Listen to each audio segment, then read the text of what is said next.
BPA Radio y Televisión presenta.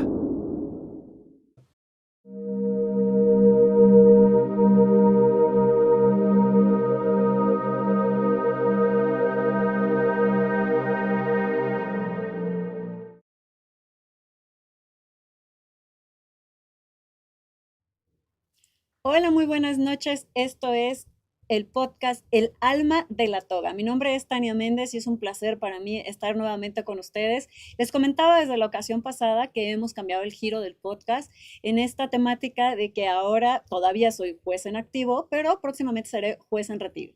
Y por tal, les comento que una vez juez, siempre jueces y siempre tendremos en nuestra alma el espíritu de poder seguir ayudando a nuestra sociedad. El día de hoy me encuentro con una invitada, una querida amiga mía, es la jueza en retiro, Magdalena Victoria Oliva. Bienvenida, Magda, qué gusto tenerte por estos rumbos. Muchas gracias, Tania, por tu amable invitación y aquí dispuestos a la charla. Muchas gracias. Hoy estaremos platicando acerca de las sentencias de laboratorio. ¿Quién paga por el error judicial en la época de la inteligencia artificial? Un tema pues novedoso, nuevo, ¿no? Déjenme platicarles un poquito de Magda. Magda, como les dije, es jueza en retiro, pero fue pionera del sistema penal acusatorio, ¿no? Jueza de carrera judicial como su servidora, jueza de la época en donde nosotros pues teníamos que estudiar muchísimo, reflexionar, analizar, ver las circunstancias de diferente manera, y hoy nos platica un poquito de su experiencia ahora en la vida después de la judicatura, ¿no? En cómo nos pinta después de la judicatura y nos viene también a platicar de todas estas innovaciones que ella tiene, porque ella, pues no es una persona que se quede quietecita, no es una persona que se quede nada más con lo que ha construido, sino sigue construyendo y bueno, es pionera en la inteligencia artificial, pero es pionera en otras cosas también, en la neurociencia aplicada al derecho, tiene un libro de neurociencia aplicada al derecho, tiene certificaciones en este tema y tiene certificaciones en muchas otras cosas. Magda, platícanos un poquito y a mí me gustaría decirles, empezamos un poco tarde este podcast justo porque ella anda de gira con el libro en toda la República. Platícanos, Magda, de ti, de tu carrera, de todo lo que quieres hacer. Muchas gracias, gracias a la amable invitación. Y pues sí, mira, en realidad, después de dejar la judicatura, nosotros como juzgadoras de carrera judicial, la verdad es que tenemos una amplia disciplina, ¿no? En el estudio, en el compromiso, y justo en ese recorrido del compromiso para obtener una mejor justicia, precisamente estamos en el conocimiento nuevo que se debieron de haber enseñado desde la carrera, desde la Facultad de Derecho, estos temas de neurociencia que también están vinculados con la inteligencia artificial y que por supuesto en este momento resultan indispensables ante la inminente toma de posesión de los nuevos juzgadores. Muy bien, fíjense que hoy estaremos platicando y si tienen la oportunidad de que nos manden sus preguntas, hoy vamos a estar platicando de lo que es la inteligencia artificial, cómo llega la inteligencia artificial al mundo jurídico, qué implica esto, qué posibles riesgos puede existir, pero también si es posible que juzgadores sin experiencia, utilizando estas herramientas de inteligencia artificial, puedan realmente generar sentencias justas, que es ahí en donde empieza nuestro pequeño dilema, ¿no? Sentencias justas. Pónganos ahí las preguntas que quieran que toquemos, aprovechen la experiencia de la jueza y Magda, cuéntanos, ¿qué es la inteligencia artificial en el mundo jurídico? Fíjate que la inteligencia artificial es un gran campo y en realidad estamos hablando de varios aspectos que semejan el cerebro humano. Es decir, lo estoy diciendo en palabras sencillas, la inteligencia artificial ha venido a revolucionar nuestro mundo como herramienta auxiliadora para determinadas actividades que realizar el ser humano. Sin embargo, en los últimos tiempos esta inteligencia artificial se ha traducido en un aprendizaje automatizado. Este aprendizaje es tan profundo que llega un momento en el cual se pierde la idea de la realidad de la máquina, es decir, la incorporación de estos algoritmos respecto de aquello que puede o no crear la máquina.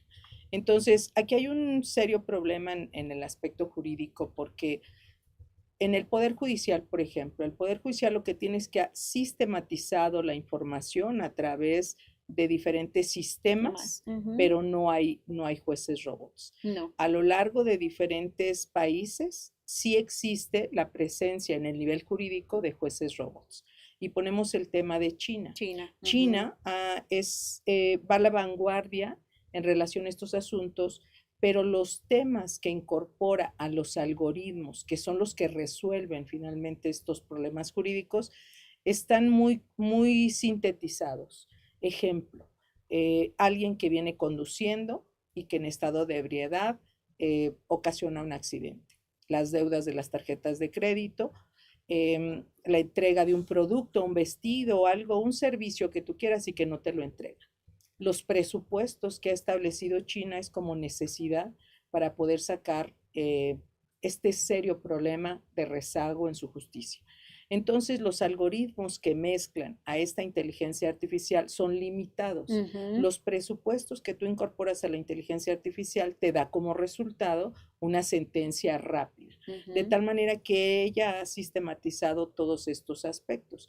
Cuando se van a la apelación o a la impugnación en concreto sobre estas resoluciones, ya lo realiza un ser humano, que también este ser humano está predispuesto por unas hipótesis muy concretas. Si eso lo trasladamos, por ejemplo, a Colombia, en Colombia está Schiarelli. Si nos vamos a Argentina, está otra figura muy similar a la Schiarelli, en donde prácticamente tratan de incorporar a través de sistemas informáticos estas resoluciones. En ninguno de ellos hay aspectos humanos como los problemas que tiene México. En el caso particular de México, y aquí quiero partir de algo muy importante, en el caso de México no tenemos presupuestos tan limitados porque la formación jurídica no te da esas circunstancias. Es decir, que el abogado al que le recurren por un problema jurídico no toma la decisión de una salida alterna. De entrada, debiera de tomar la decisión justo con la neurociencia de tener el conocimiento del comportamiento de la persona que llega a pedirle asesoría. Y a partir de esa charla, de esa plática, ambas partes tendrían que establecer el tema de decir la verdad. A partir de que se diga la verdad, el abogado podría tener la percepción de llevar a una salida alterna, en materia penal una salida, digamos, sin llegar a juicio, acuerdo reparatorio, etcétera. Pero si nos vamos a otras materias, hablamos de mediación, de conciliación y de arbitraje. De conciliación. En cualquiera de esas materias se requiere el manejo de las emociones, el conocimiento del comportamiento humano, que hablamos de la neurociencia. Y por lo tanto el abogado, si partimos de la base que te va a dar la información verdadera, entonces puede tomar en consideración si lleva o no a juicio ese asunto. Entonces, si lo trasladamos a nivel jurídico, debiera de llegar el menor número de asuntos. Pero aquí pareciera que se olvidan de esas salidas alternas, que fue la esperanza del sistema penal acusatorio. Cuando se inicia el sistema penal acusatorio se dijo, van a colapsar el sistema si todo lo llevas a juicio. Vamos a optar por las salidas alternas. Desafortunadamente el tema ético es el que no ha permitido que en materia penal se llegue a estas salidas alternas. Hablemos del procedimiento abreviado. En el procedimiento abreviado hubo una gran corrupción y la sigue habiendo, en donde el Ministerio Público encontró la ruta para cuestionar de alguna manera y pedir ciertas dádivas en determinados asuntos, para que optaran por un procedimiento abreviado con un porcentaje de disminución de la pena impuesta y que pudieran acceder a esas salidas. Entonces, este tema y nos enfocamos en el tema de la corrupción, porque eso ha impedido que incluso volteen a ver las autoridades en donde debiera de haber una reforma, ¿no? Exactamente. Una capacitación, una carrera ministerial, ¿no? Y entonces todo lo que llega en el sistema penal acusatorio, todo se lleva a procedimiento y todo se pretende llegar a juicio. Entonces, es donde inflamos esos números, en donde no se podría llegar. Y ahí, perdóname que te interrumpa, me gustaría aclarar y decir, en el caso de China, muy en concreto, que son también revolucionarios en el sistema de poder establecer sentencias de jueces robot, siempre lo dicen y le ponen con asteriscos y en letras en negro y subrayado, son sentencias o son asuntos menores que no requieren mayor sensibilidad, mayor contexto, ni requieren el que podamos ver por qué la persona es de esta manera o por qué la persona es de aquella otra manera. Son cuestiones completamente que pudieran ser automatizadas, que entendemos, y como nos está explicando Magda, no es el caso de México, porque a pesar de que México ha intentado buscar otras alternancias, no ha funcionado. Y ella lo ve como experta en juez penal, pero hay otro caso también, lo vemos claramente en los juicios laborales, ¿no? Se cambió todo el sistema laboral, de dejar de ser las juntas, de dejar de depender del Ejecutivo, para hacerlo todo a través de los jueces, de los tribunales, y la etapa conciliatoria, a pesar de que los jueces se encargan muchísimo de darle prioridad a la etapa conciliatoria, la mayoría de los asuntos no se quedan en la etapa conciliatoria, ¿no? ¿Qué va a pasar ahora en México con este nuevo sistema, con esta nueva reforma, en donde pues ya tendrán que aplicarse un poquito más al sistema de justicia de conciliación? Yo hasta les digo que en algún momento hay que tirarle a la mediación y a la conciliación y quizás al arbitraje, ¿eh? Así es. Pues que si no vemos que está funcionando a nivel justicia, pues a lo mejor a nivel conciliación. Esa es la tirada de México actualmente, pero bueno, no quiero desviarme del tema, vayámonos en lo que es la inteligencia artificial y en el sistema jurídico, y a mí me gustaría mucho que les explicaras qué es esto, la neurociencia aplicada al derecho, antes de que nos vayamos a todo lo demás, porque tú refieres mucho a la neurociencia, pero a lo mejor las personas que nos están escuchando, como esto es novedoso en México, no lo saben, ¿no? Unos que ya medio leímos, yo todavía no he terminado de leerte un libro, lo confieso, pero ya voy. Ok, justo para poder llegar a la inteligencia artificial es indispensable conocer la neurociencia. Y lo que hace la neurociencia son diferentes disciplinas que estudian el sistema nervioso, que para nosotros en el ámbito jurídico se traduce en un comportamiento de trascendencia jurídica y con la cual nosotros como juzgadores o los que son juzgadores realizan la toma de decisiones. En esa toma de decisiones es conocer estas funciones cerebrales secundarias y entre ellas hablamos de las emociones, de los pensamientos y de los sesgos cognitivos. Entonces, estos temas que parecieran ser extraños al oído de quien estudia solamente derecho, y lo cual es razonable porque en realidad durante la carrera de derecho nadie te enseña los temas de neurociencia. Entonces, partimos de la base de que la formación jurídica no le fue mostrada porque era importante tomar en cuenta qué fue lo que orilló a la persona a tener un comportamiento, el que fuese violento, un comportamiento delictivo, un comportamiento incluso en un tema civil, administrativo, porque la autoridad actúa de esa manera. Entonces, ese actuar de esa persona se explica a través de la neurociencia porque estando en el siglo XXI existen pruebas neurocientíficas que te explican justamente este comportamiento. Incluso quiero decirles que este comportamiento se traslada a la inteligencia artificial, por eso están muy vinculados. Para poder explicarte la neurociencia, tendríamos que hablar de las neuronas. Cómo estas neuronas se comunican entre sí para llegar al sistema nervioso y luego que el sistema nervioso se convierta en un comportamiento de trascendencia jurídica. Y siempre lo digo, si no tiene trascendencia jurídica, no somos nosotros los que intervenimos, intervienen los médicos. Intervienen desde el diagnóstico, el tratamiento y la cura. Pero cuando ese comportamiento se traslada al ámbito jurídico, con esta trascendencia, con este impacto, llega con el Ministerio Público si es materia penal o llega con el abogado para que lo lleve en materia civil, administrativa, laboral, etc. Pero si es en materia penal, llega al Ministerio Público. Cuando llega al Ministerio Público, finalmente se va a trasladar al juzgador con este caminar de que no quieren optar por advertir qué fue lo que orilló a la persona a tener ese comportamiento.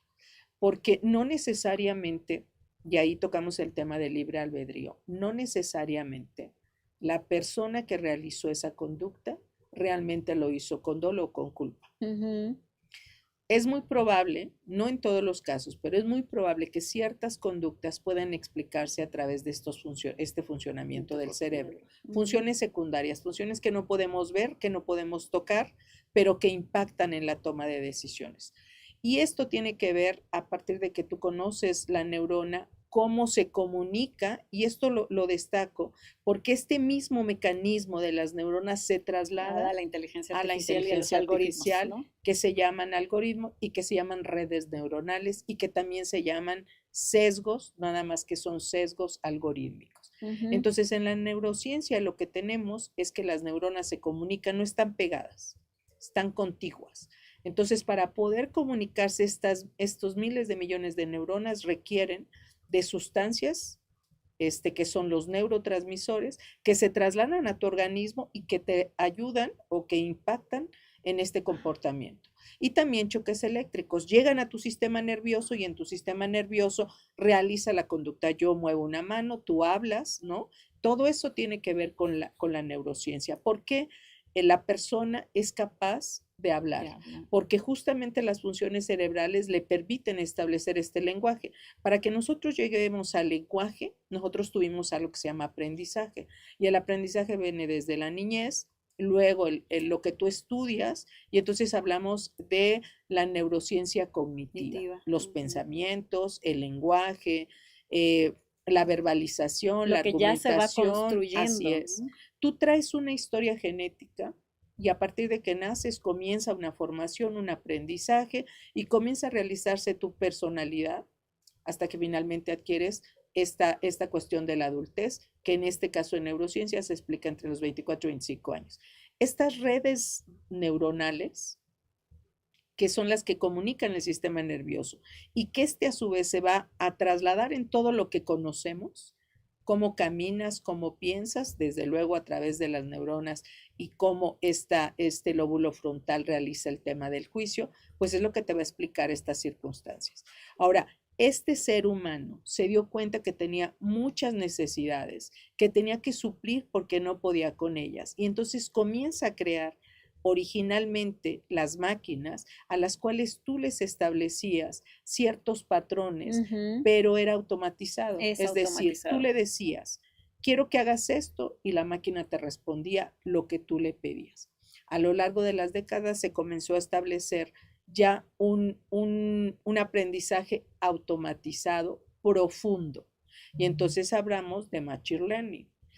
Cuando hablamos de esa figura, significa que existe ya un patrón de información muy profunda en la cual alguien que conoce de estos algoritmos, ¿qué es un algoritmo? Podríamos decir.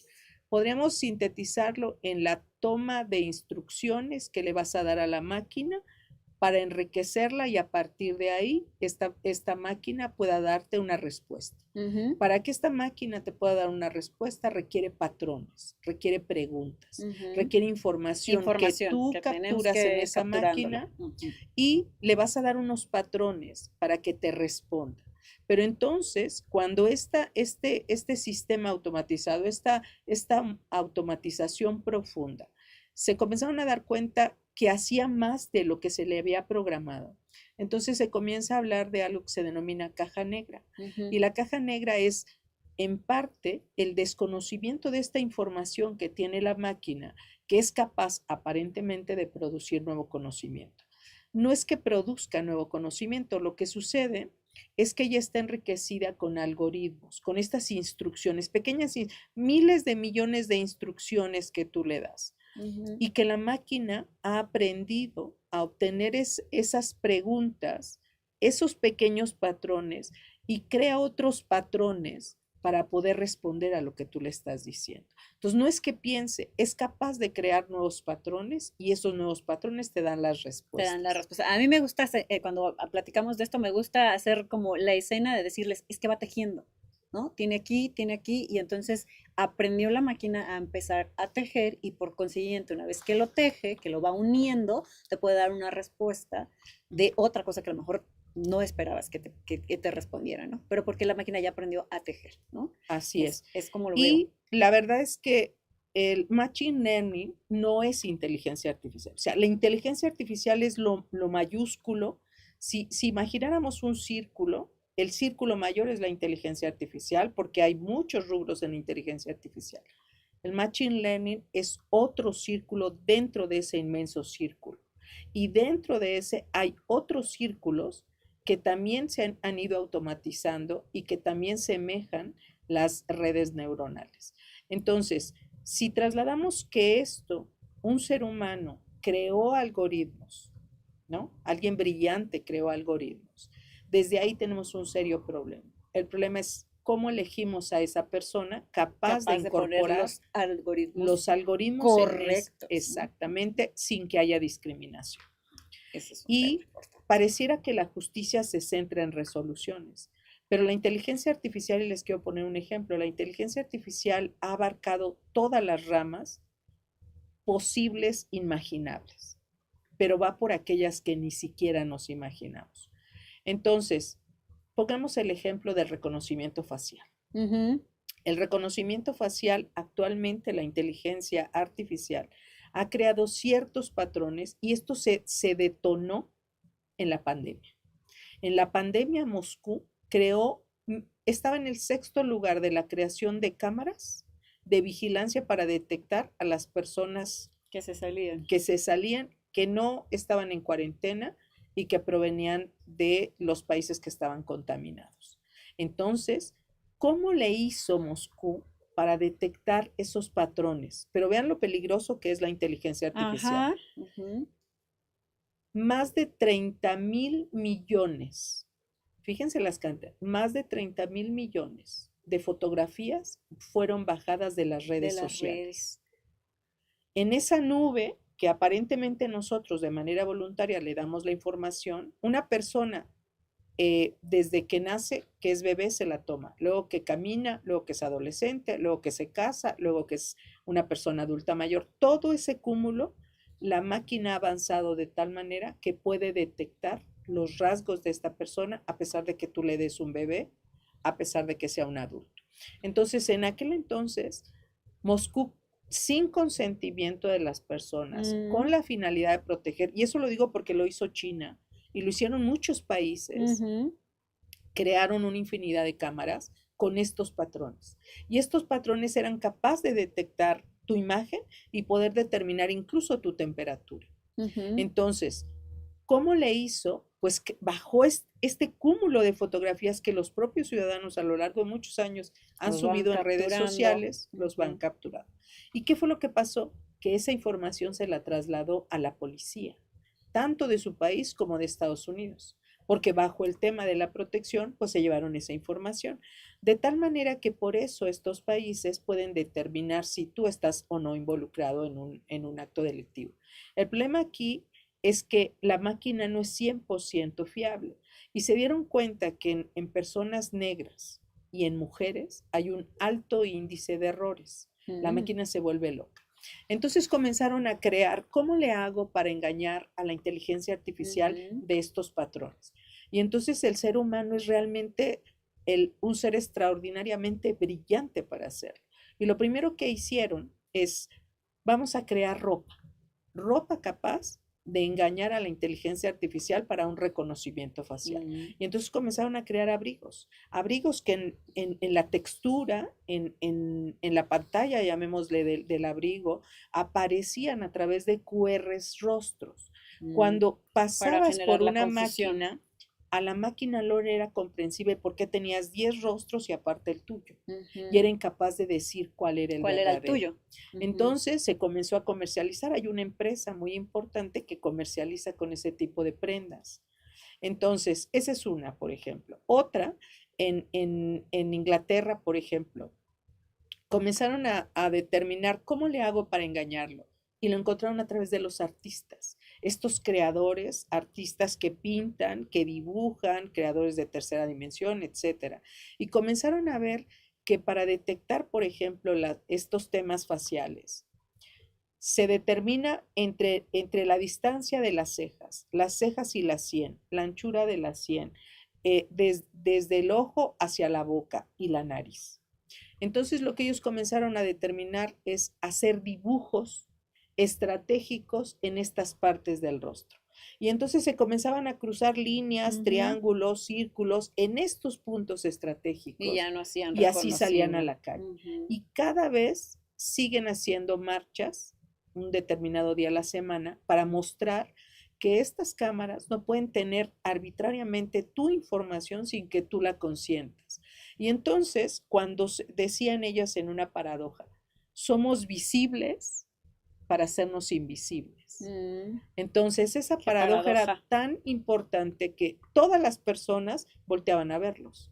porque se veían extraños, ¿no? Ujú. Pero a las cámaras No eran no eran identificables. identificables. Oye, fíjate, qué interesante y me pongo a reflexionar. ¿México irá para allá con la CUR biométrica? Yo creo que sin ¿Lo duda. dejamos ahí en el limbo?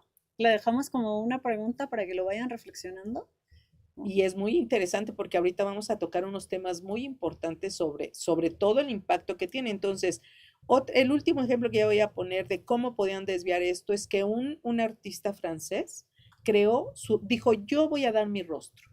Y él dio su rostro y creó máscaras con su rostro.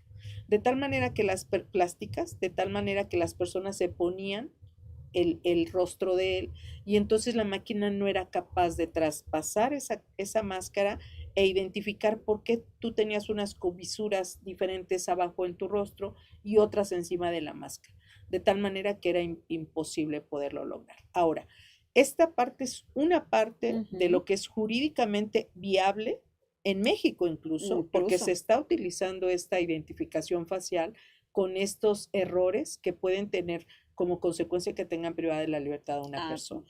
Ahora, ¿qué sucede en otros aspectos de la inteligencia artificial? Y hablemos del caso mexicano.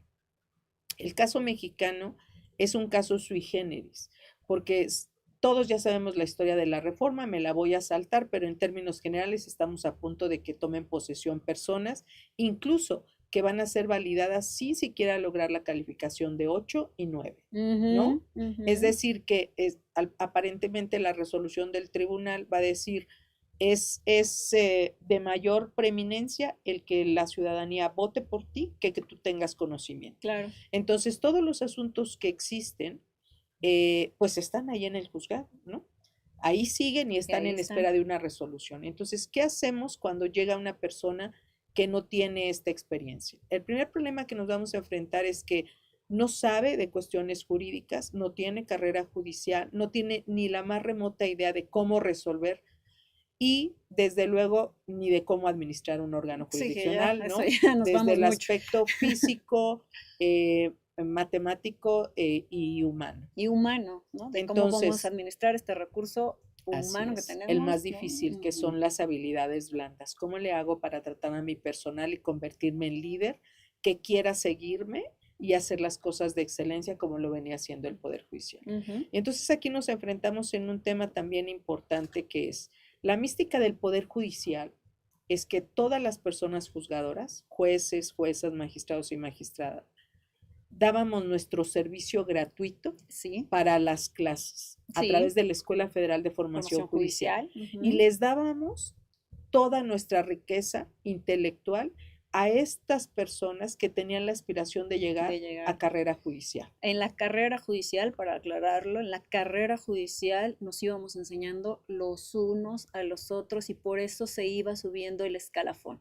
Entonces, hoy empezabas como oficial, ¿no? Pero un secretario venía, te enseñaba, podías llegar a hacer el cargo de actuario y seguías estudiando y podías ser secretario. Los jueces daban los cursos de secretario, ¿no? Los magistrados daban los cursos de secretario y de ahí le brincabas a través de un examen a ser juez o a ser magistrado. Eso es lo que se eliminó con esta reforma. Y este es tan importante porque se dijo en esta reforma.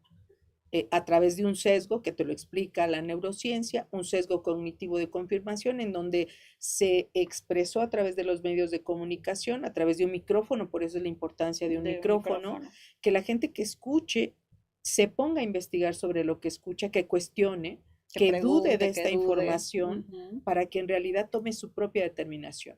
Cuando estos medios de comunicación apoyaron al oficialismo para dar un mensaje desde diferentes enfoques y la persona que lo daba tenía una afectación en la amígdala, que es la encargada de las emociones, y a través de estos signos paralingüísticos no eras capaz de advertir cuándo decía la verdad y cuándo decía una mentira. Este tema se llama crimen asociativo enmascarado. Cuando una persona pierde esta sensibilidad de la amígdala que te permite en un momento de alerta ponerte atento, en un momento de decir la mentira, sentir culpa. Entonces, cuando una persona tiene esa afectación y sigue diciendo mentiras, las personas captan esa información como si fuera verdadera. Luego, si no te cuestionas sobre esa información, la das por cierto. Esto lo utilizan los políticos y lo utilizan los medios de comunicación a través del mensaje que tú quieres llegar a la escucha con una firme intención. Cuando esta información se dijo que los jueces, juezas, magistrados y magistradas, no se dijo del Foro Común o del Foro Federal, pero iba enfocado directamente al Poder Judicial de la Federación, que dicho sea de paso eran los encargados de revisar las actuaciones de la autoridad, no de los particulares, de la autoridad, y ponerle un alto a la arbitrariedad de la autoridad. Pues justamente este mensaje se dijo: tú, juzgadora, no mereces estar en el Poder Judicial. Y se dijo sobre un tema de corrupción, sobre un tema de preponderancia de vender los asuntos. Se dijeron muchísimas cosas que resultaron falsas. Tú concursaste para la carrera judicial, que debió de haber, digo, para ser También juzgadora. para la carrera judicial. Pero sí, nosotros venimos de carrera judicial, pero tú concursaste para ser juzgadora. ¿Qué era lo que la ciudadanía debió de haber advertido? La capacidad de la persona, la experiencia de la persona para poder impartir justicia. Entonces, si partimos de la base de que te dicen que tú como juzgadora nada de lo que has hecho valió la pena y nada sirve, entonces los juzgadores que actualmente se quedan en el Poder Judicial no podrían dar clases por dos razones. Porque ya no existe la carrera judicial, porque no importa que seas oficial, actuario, secretario, si finalmente para juez solamente requieres ser popular, ¿no? Entonces no quieres carrera judicial, no tiene ninguna razón de decir: tú eres de esta manera, pero a ti te voy a llamar para que capacites a mis nuevos jueces. Sí. Y lo digo, la verdad, para que traten de entender esta incongruencia. Se dice que el presidente, el futuro presidente de la Suprema Corte de Justicia de la Nación, va a llamar a los titulares en activo para que capaciten al personal que llega sin tener la calificación de 8 y sin experiencia, para que sea una justicia más pronta. Y entonces lo primero que debe de saltarle a la ciudadanía es, pues, que no eran corruptos, que no eran lo malo de lo malo, que no eran los juzgadores que había que cambiar. Entonces, ¿cómo los llamas a ser capacitadores para la nueva administración? Es una paradoja. Entonces, ¿qué es lo que se requiere aquí? Que entienda la ciudadanía que el riesgo de haber elegido personas juzgadoras tiene un impacto brutal para la justicia, porque ningún juzgador que no tenga experiencia en la carrera judicial va a poder siquiera entender un lenguaje como el que estamos hablando nosotros. Entonces, normalmente los abogados, cuando se presenta un caso más en el sistema penal acusatorio, pues todo es en oralidad. Ya no existen los documentos. El juez no tiene la posibilidad, es más, hay prohibición legal para que revises la carpeta de investigación. Entonces, llega el juez con su toga, se sienta y escucha a las partes. Una vez que escucha a las partes, va a tener que identificar cuál es el problema, cuál es la argumentativa, y a partir de ahí tomar sus notas para poder dar la respuesta. Cuando va escuchando en el sistema penal acusatorio esta información, ya él trae la información a través de años de estudio para poderlo expresar. Ahí es en donde me gustaría hacer esta pausa de poder decirte: esto es las máximas de la experiencia, ¿no? Las máximas de la experiencia son necesarias para los juzgadores, claro que sí. Nosotras somos juzgadoras de carrera judicial, somos juzgadoras de experiencia y sabemos que cada que nosotras, en tu caso, resolvías, yo todavía resuelvo, usamos las máximas de la experiencia. ¿Por qué? Porque nosotros todavía resolvemos contextualizando, ¿no? Viendo el caso en concreto, no generalizando, estableciendo los lineamientos de cada una de las personas. Quizás también, a lo mejor, no son tan conocedores de la neurociencia, pero sí de cómo reaccionan las personas o por qué reaccionan las personas de esta manera o de esta naturaleza. Y esas son las máximas de la experiencia. Te lo está dando el que a través de los años has podido ver este tipo de cosas, que puedes concluir que esta razón o que esto está sucediendo por esta otra razón, ¿no? Que puedes creer en esto o que no puedes creer en esto porque la máxima de la experiencia ya te lo ha venido enseñando a lo largo de los años, ¿no? Nosotros juzgábamos con los lentes morados para ver cuestiones de género, ¿no? Pensando en el interés superior del menor, pensando en la presunción de inocencia, ¿no? Viendo todos estos principios rectores del derecho. Esto lo podrá hacer, una, las sentencias del laboratorio de inteligencia artificial, y dos, los jueces sin experiencia. Es materialmente difícil que lo puedan lograr porque no tendrían la habilidad de la experiencia justamente. Nuestro país se basa a través de los precedentes de la Corte, antes jurisprudencias, y por lo tanto tenemos la identificación de la norma. Hay que identificar si hay o no conflicto de normas. Hay que ver el parámetro nacional e internacional. Hay que analizar el contexto. Hay que analizar la argumentativa. ¿Para qué argumentan las partes? ¿Cuál es la línea probatoria que en su caso te van a llevar? Y luego la discusión sobre esa línea probatoria dependiendo de las etapas. ¿Para qué te sirve una etapa? ¿Para qué te sirve la siguiente? Y quiero decir que es muy complicado porque el nuevo órgano jurisdiccional que llegue sin experiencia, tratando de entender primero lo que le piden las partes, va a ser muy complicado. Poner orden va a ser otro tema porque es el correcto control de las emociones, y poner orden en una sala de audiencias en un sistema penal acusatorio no es un tema sencillo. No, por supuesto que no. Y lo segundo es que una vez que él capte, lo poco que capte, va a acudir a la inteligencia artificial en un receso, sin duda alguna. Y entonces se va a ir al chat GPT. Y el problema en el chat es que son miles de millones de patrones que tiene él en una información semejando a un ser humano. Es una pregunta y obtienes una respuesta. Es otra modalidad de la inteligencia artificial. No es en machine learning. No. Entonces, este chat te responde de acuerdo a cómo le cuestionas. Sí, a cómo le formulaste la pregunta. Entonces son hipótesis. Las hipótesis provienen de un razonamiento lógico jurídico. Para que tú puedas tener un razonamiento lógico jurídico, tienes primero que entender el contexto, el problema jurídico que se te presenta. Y voy a poner un ejemplo. En el sistema penal acusatorio, en el control de la detención, era lo más difícil.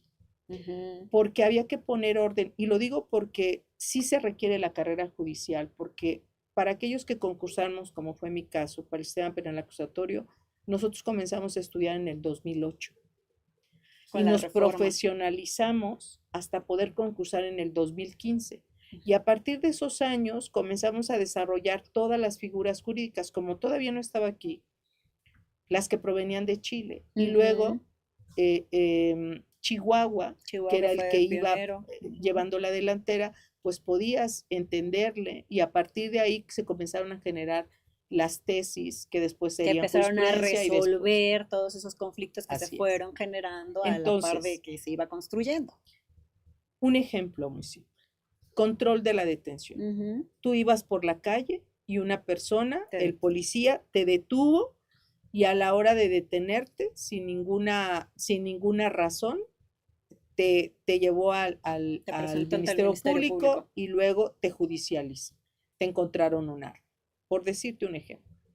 Entonces, comienza el control de la detención y hablamos de la flagrancia. Entonces, en la flagrancia es ¿qué fue lo que orilló al policía para poderte detener? ¿Qué fue lo que hizo que tuviera el primer acercamiento contigo? Y comienzan los abogados a narrarte toda la historia. No, centrémonos. Solamente centrémonos saber por qué cuáles fueron los elementos. Claro, centrémonos. Bueno, ya te lo explican. Eso no lo va a saber el juez nuevo, ni siquiera lo va a advertir. No. Luego es la puesta a disposición. ¿Cuál sería la consecuencia de uno y otro? La puesta a disposición. ¿En qué momento se inicia? ¿En qué momento concluye? ¿Qué es lo que te van en línea argumentativa a establecer para poner orden en la audiencia? Y entonces es a partir del momento en el que te detienen, al momento en el que te ponen a disposición, en su caso, te conducen al Ministerio Público. ¿Qué sucedió en ese inter?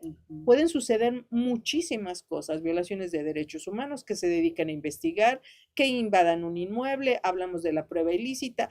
Bueno, todo eso lo tiene que argumentar y entender y centrar. Ya no vamos a hablar de los elementos que lo orillaron a detener.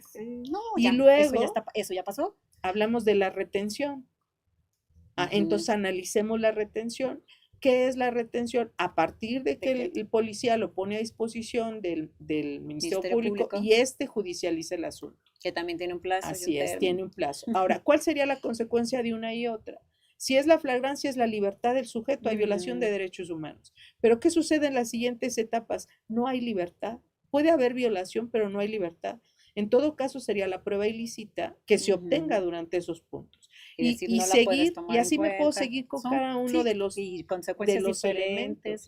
Entonces, esta definición y claridad sobre las figuras jurídicas del sistema penal acusatorio no las vas a adquirir en un libro. Las vas a adquirir a partir de la experiencia. Entonces, como un juez o jueza que llegue nuevo, que nunca se ha sentado ni siquiera en un juzgado para poder resolver, va a poder calificar en vivo y a todo color lo que está sucediendo. Y pantiere, porque eso es ya. Cuando vaya al receso y pida al chat que le dé la respuesta, le va a dar la respuesta. El problema es que el chat, con tanta información que le han pedido, hay mucha que ya es falsa. Y con todo lo que le suben, que ya es falso, ¿no? Tú tienes que advertir qué cuestiones son falsas. Mira, por ejemplo, en el arbitraje internacional, una de las reglas fundamentales son los sesgos. Los sesgos y la utilización de la inteligencia artificial. Si tú como árbitro no le avisas a las partes qué parte o qué etapa vas a utilizar en la búsqueda de la inteligencia artificial, te haces acreedor a diferentes sanciones e incluso pueden echar abajo tu resolución arbitral.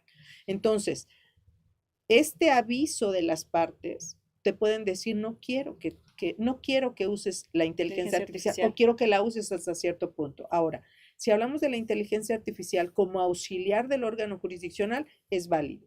Pero para ser auxiliar tú tienes que calificar esa información. Sí, tú tienes que saber exactamente si lo que te están diciendo es lo correcto o no es lo correcto. Pero ¿sabes qué va a suceder con estos nuevos juzgadores? Yo le denomino fraude.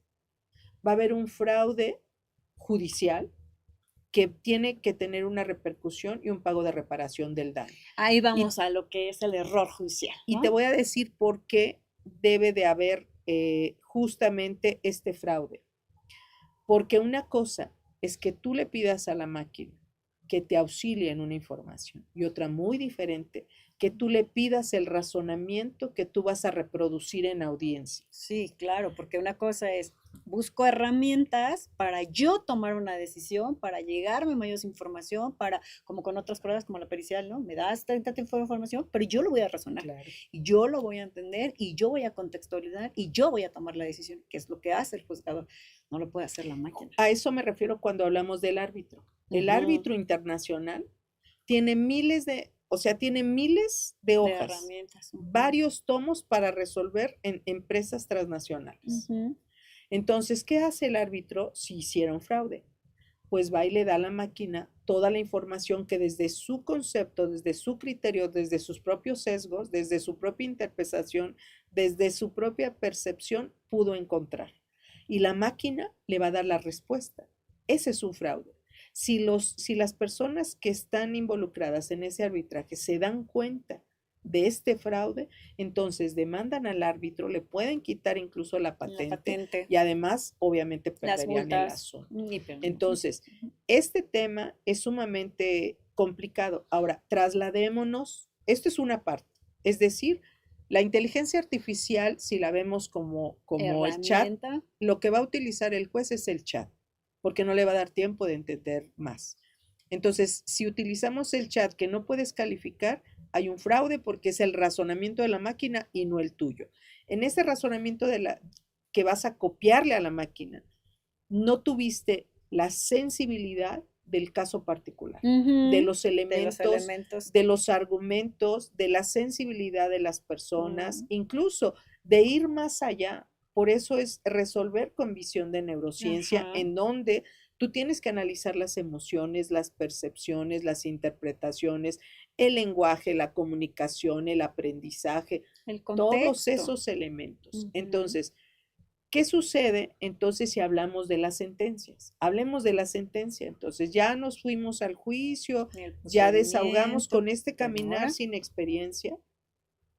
No quiere decir que estos jueces van a permanecer eternamente ignorantes, ¿verdad? tiene que ir aprendiendo. Tienen que ir aprendiendo. Pero, por ejemplo, tú te cuestionas, recientemente la Escuela Federal de Formación Judicial lanzó el primer curso de capacitación para los jueces que acaban de ser electos.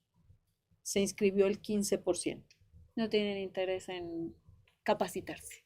¿Para qué se capacitarían si finalmente no requieres un concurso? Si finalmente tienes que estar más atento a agradarle a quien votó por ti, Para ¿no? hacer tu trabajo, ¿no crees? Bueno, a quienes Entonces, tenemos responsabilidad y claro, conciencia es que, de es que que en nuestras manos está la trascendencia la de la vida de las mística personas. nuestra fue luchar por la justicia, comprometernos al máximo. No teníamos vida personal, incluso muchos se enfermaron, murieron, perdieron familia. La gran mayoría del Poder Judicial o está divorciado o es viudo o está soltero o se casan entre ellos mismos, ¿no? Sí. Es tu mundo el Poder Judicial.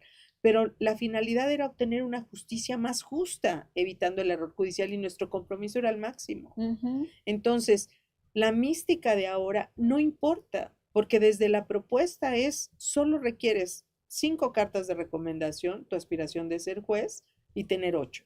Y ahora ni 8, Ni ocho, porque porque hubo quienes llegaron aunque sin no ocho y tengas el nadie, 8 lo vas a nadie lo tener. notó y las Entonces, resoluciones dicen, pues ya pasó. el engranaje jurídico no solo es estar en audiencias, sino tu constante capacitación, porque Ujú. finalmente vas a resolver y esa resolución no son hojas, no es la norma fría, no es la Son conducta que te personas. plantean, sino es toda una vivencia y va a Ujú. impactar a esa persona y va a impactar a la familia. Entonces, este razonamiento, por ejemplo, que tú vas a realizar en una sentencia, era lo más complejo de hacer porque la sentencia trae 2 partes: el pronunciamiento de si es culpable o inocente y luego la La resolución, porque resolución. después te vas a ir a la audiencia de individualización y luego a la sentencia. Ahí esto hablamos en materia penal. Entonces, ¿cómo vas a valorar la prueba si ni siquiera dominas todas las jurisprudencias o los precedentes de razonamiento probatorio?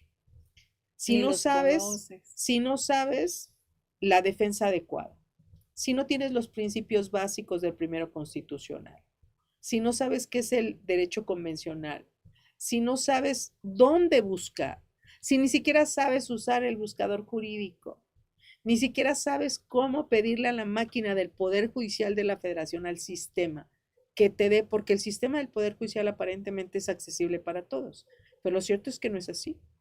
Tú tienes que tener cierta metodología para poder pedirle a la máquina, esa inteligencia artificial, que te dé la sentencia que tú quieres, que te dé el problema que tú quieres. Hay jurisprudencia especializada del sistema penal acusatorio, Ujú. incluso con índice alfabético. Es que hay que saber, incluso ya tener en tu cabecita la voz que vas a buscar para usarla, ¿no? Es así. Pero bueno, Magda, es que ya estamos a punto de llegar al final de este podcast. Yo tengo muchas preguntas que hacerte y del tema del error judicial no podemos dejar de tocarlo, ¿no? El artículo 113 de la Constitución Política de los Estados Unidos Mexicanos establece la responsabilidad del Estado ante algún error judicial. Hablemos de este error judicial. Ya nos externaste tu opinión acerca de lo que pudiera llegar a pasar en un futuro en este país, ¿no? Pero hablemos de este error judicial tratándose de la inteligencia artificial, de estas sentencias de laboratorio.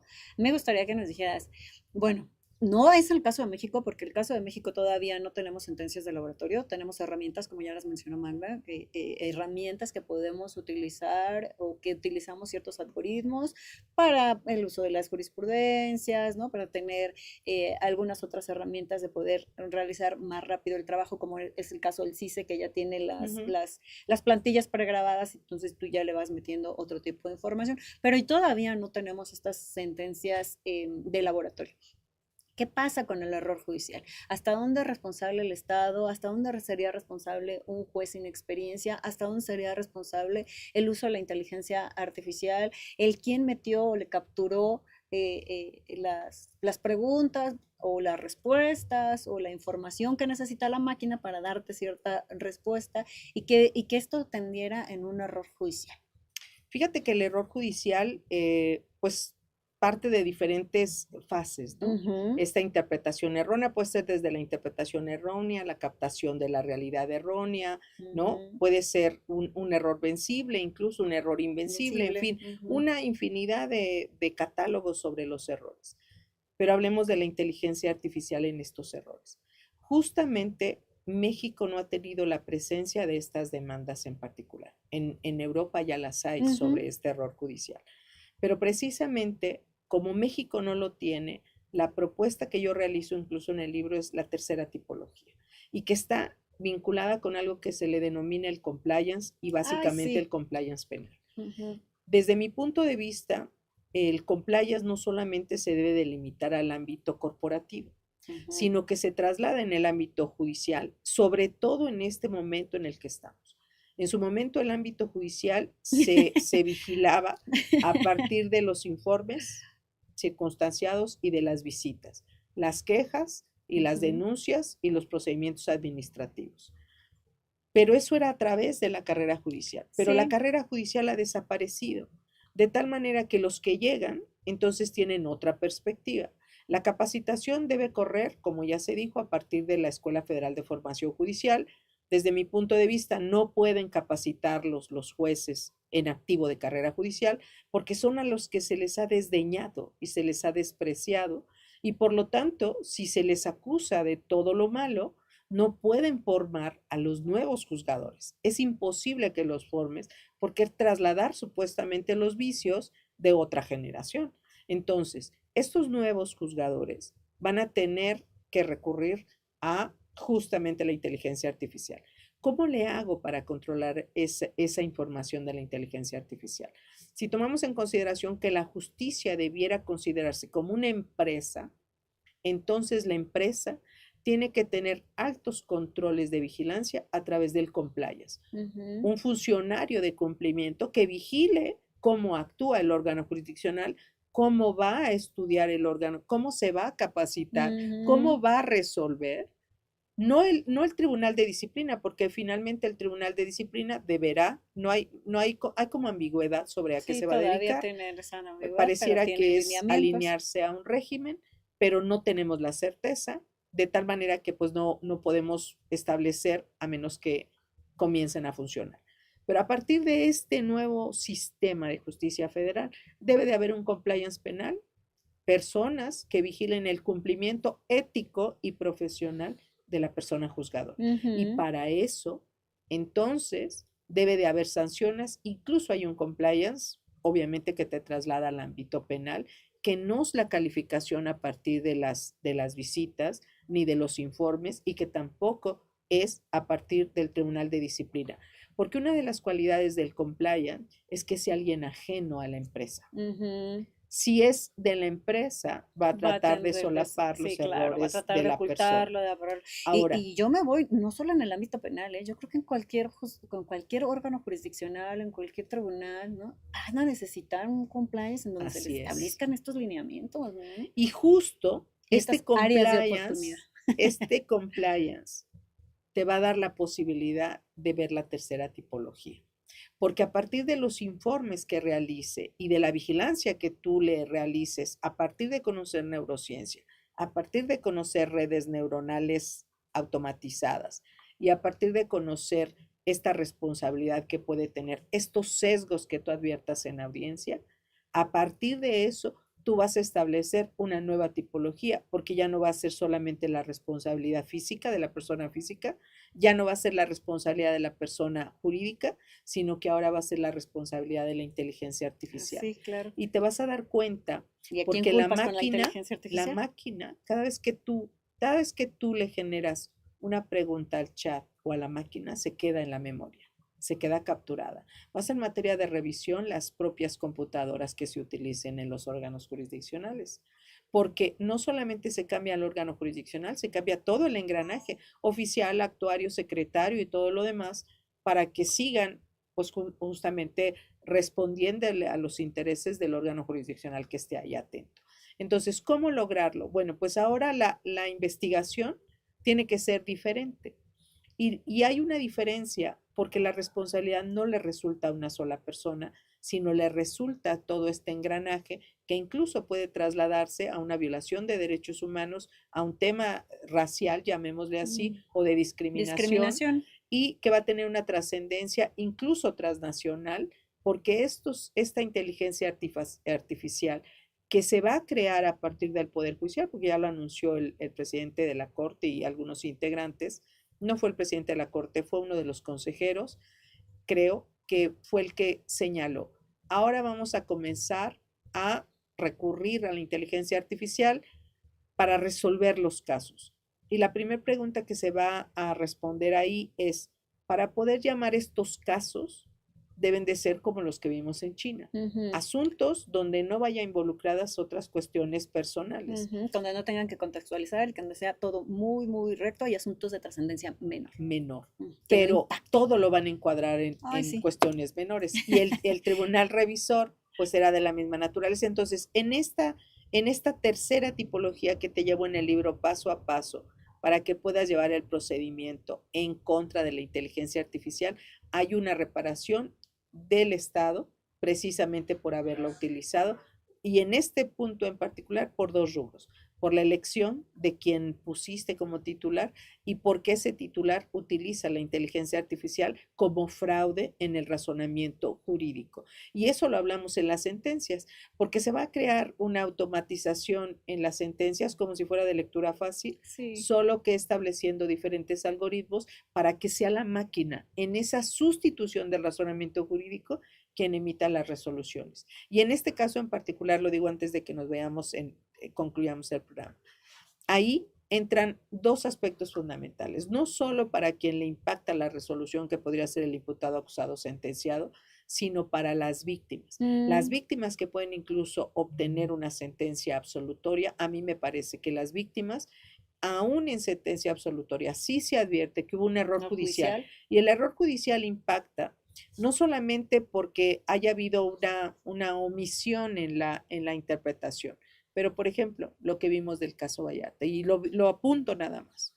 El caso Vallarta no se resuelve sobre la responsabilidad o no, se resuelve porque se utilizó esta jurisprudencia que es el acto reflejo de alguna manera. Una sentenciada obtuvo una libertad porque se acreditó una simulación en el momento justamente de la detención, porque ese asunto fue a través del cumplimiento de una orden de aprehensión. Entonces, cuando llegan al cumplimiento de una orden, hay un reemplazo, lo detienen aparentemente en otra fecha y luego hacen una recreación para hacer la detención para encuadrarla con la orden más espectacular, ¿no? Entonces, no se toca prácticamente el tema de si es o no responsable nos de quedamos haber cometido ni siquiera el delito. llegamos a Exacto. eso. Entonces, se analiza un poco ese acto reflejo y lo importante aquí es qué hacemos con las víctimas, porque las víctimas desde el 2006, que fue cuando pusieron a disposición a este sujeto, a la fecha que es cuando lo liberan, ellas han estado, digamos, vigilantes, atentas, porque es un tema al que se le dio gran difusión. Entonces, a mí me parece que sí se puede demandar por parte de las víctimas, incluso a través de pro bono, justo la reparación del daño por el Estado, porque esta afectación la debió de haber advertido las diferentes etapas, pero en este caso no se advierte y llega a una etapa en la cual fueron revictimizadas. No tuvieron acceso a la justicia. No hay reparación del daño, no tienen, ¿no? Entonces, ¿puedes demandar? Claro que puedes demandar. Aún en sentencia absolutoria, claro que lo puedes demandar. Sí, porque existe el error judicial. Y claro es el resultado de un error judicial. Entonces, justo el error judicial, ahora con este nuevo conocimiento de la neurociencia y de la inteligencia artificial, ya no solo se limita a ello. Fíjate cómo damos un giro completo en este siglo XXI. No solamente vas a poder pedir el cambio o el reemplazo de cualquiera de los integrantes de este engranaje jurídico, llámese fiscal, llámese defensor, llámese juez, porque advierte sesgos. Ese presupuesto no estaba establecido en legislación, pero ahora lo puedes advertir. porque el sesgo, la interpretación que realiza una persona, es decir, esta predisposición que tiene, ya neuronal, llamémosle así, de un razonamiento, de alguna manera va a llevar al error judicial, porque todo lo que le traigan en el engranaje probatorio lo va a llevar a corroborar su disposición sobre la forma en la que iba a resolver. Entonces, los abogados tienen que estar con ese conocimiento de saber qué es un sesgo, cómo le afecta y poder demandar al error. Y cómo lo puedo utilizar para demandar ese error judicial. Así es, incluso solicitar el reemplazo de la persona, incluso solicitar este manejo correcto, ¿no?, de las emociones para poderlo reemplazar. Luego, hablamos en su caso de las víctimas. Las víctimas, en el caso de la reparación del daño, no estaba analizado el tema de las víctimas hablando de sentencias absolutorias. Bueno, pues involucrémonos en ese estudio, en esta afectación que tiene a partir justamente del análisis de las emociones que sufrieron estas personas a lo largo de todos estos años y cómo impacta en la trascendencia de su vida para enfrentar lo que ahora sigue con este error de no advertir esta capacitación incluso de la fiscalía, del órgano jurisdiccional, que en este caso el órgano jurisdiccional no es que sanciones al juez, aquí se sanciona al Estado, porque es el Estado mismo en este sistema que viene. Es el Estado mismo quien ha determinado un cambio de jueces, sustituyendo la carrera judicial por jueces populares. ¿A quién debes demandar en esta circunstancia? Lo que le resulte al juez, con independencia de que al juez le promuevas un procedimiento penal o un procedimiento administrativo o una sanción. Bueno, pues el juez también tendrá que responder de lo que le corresponda, pero el Estado va a responder porque fue él quien propuso estas reformas. Y ahí nada más como tip, ahí en el Estado sí hay manera de pedir la indemnización, ¿no? Y a mí me encantaría seguir hablando de eso, ya me están dice que ya nos pasamos, ¿no? Magda, muchas gracias por estar aquí con nosotros, gracias. Es interesantísimo hablar contigo, se nota que tienes toda mucha experiencia en muchos temas y en muchos ámbitos, ¿no? A mí me gustaría que más adelante, cuando estés un poquito menos ahogada de cosas, nos llegaras a platicar acerca de estos compliers empresariales, eso es un tema que a mí me gustaría tocarlo muchísimo, ¿no? Hay que enfocarnos también a otras áreas que no están tan exploradas, ¿no? Y que habláramos pues de la inteligencia artificial, pero ya dotada en algunas otras cosas que no sea tanto dirigido al error judicial. Y en su momento, si ustedes todavía tienen dudas acerca de cómo tramitar el error judicial y cómo poder obtenerlo, porque hay mucha gente que dice, oye, es que yo he incluso ganado sentencias de error judicial, pero no las puedo ejecutar. Es otro tema en la justicia, la ejecución de las sentencias, ¿no? Verlo mucho más adelante, escríbanos en sus comentarios qué otras cosas quisieran que Magda viniera a platicarnos en alguna otra ocasión, todas sus dudas, todas sus preguntas, y pues muchísimas gracias. Muchas gracias. En la pantalla ya están tus redes sociales, no sé si quieras gracias. mencionarlas, dónde te pueden seguir, y por favor, dinos de tu libro. Ok, pues muchísimas gracias. Yo les recomiendo que lean el libro que se llama La neurociencia aplicada al derecho, engranajes básicos. La editorial es Clave Ave Centro. Pueden dirigirse con ella de tal manera que les envía el libro con un costo bastante accesible, sin nada extra a la llegada de las puertas de su domicilio. Sin costo de envío. Así es, sin costo de envío. Y en él van a encontrar los 3 primeros capítulos que se refieren justo a la neurociencia, el cerebro humano y todo lo que ello impacta justamente en este engranaje jurídico, y la segunda parte que hablamos de la inteligencia artificial, los jueces robots y el compliance penal, la tercera tipología.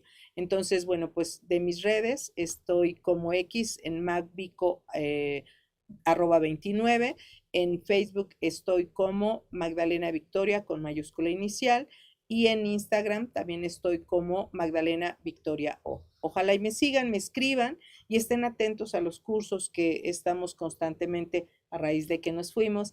Estoy dedicada a la academia, evidentemente a la academia, a la investigación, para difundir este conocimiento, y estoy dedicada 100% a capacitar ahora a los nuestros, que son toda la ciudadanía y todos los abogados y todos los que conforman este país, y pues desde luego los que se quieran sumar en el ámbito jurídico como los órganos jurisdiccionales. Esperemos que se sumen y que estudien, ¿no? Que se capaciten. Y que se capaciten a través de la Escuela Federal de Formación Judicial, quien habrá de contratar profesorado especializado, y como insisto, que no deberán de ser los jueces porque son a los que desdeñaron. ¿no? Pues muchísimas gracias por tu presencia, muchas gracias por estar aquí con nosotros. Pues mi nombre es Tania Méndez, todavía juez en activo. Muchísimas gracias a Barrios Barrilla y Asociados que nos dio este espacio y los esperamos en un próximo episodio de esto que es El alma en la toga, el próximo miércoles dentro de 15 días con otro tema interesante.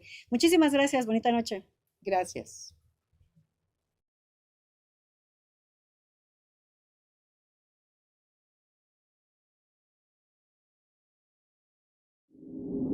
BPA Radio y Televisión presenta